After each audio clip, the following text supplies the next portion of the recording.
ભાવનગરના ઘોઘા રોડ વિસ્તારમાં એક જૂના કેસની અદાવતમાં મહિલા પોલીસ કર્મચારીના પુત્રની નિર્મમ હત્યા કરવામાં આવી હતી.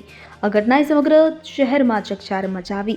ઘોઘા રોડ પોલીસ સ્ટેશનમાં એએસઆઈ તરીકે ફરજ બજાવતા રેખાબેન વાઘોસીએ 3 આરોપીઓ વિરુદ્ધ ફરિયાદ નોંધાવી. પોલીસ દ્વારા તાત્કાલિક કાર્યવાહી હાથ ધરવામાં આવી હતી. ત્રણેય આરોપીઓને ઝડપી લેવામાં આવ્યા છે. આરોપીઓ અર્જુન સાટિયા, ભરત સાટિયા અને ભાર્ગવ ઉર્ફે ભરત સાટિયાની પોલીસે ઘટના સ્થળે લઈ આવ્યા હતા. પોલીસે કોઈ અનિચ્છનીય બનાવ ન બને તે માટે મોટો કાફલો તૈનાત કર્યો હતો.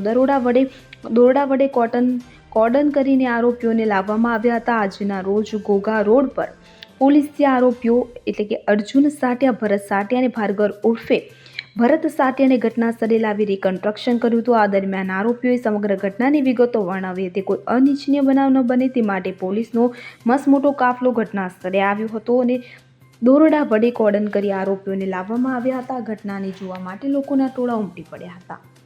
અમીન પાયક સાથે સીન 24 ન્યૂઝ ભાવનગર. હવે જુઓ દેશ દુનિયાની તમામ ખબરો તમારી આંગળીના ટેરવે.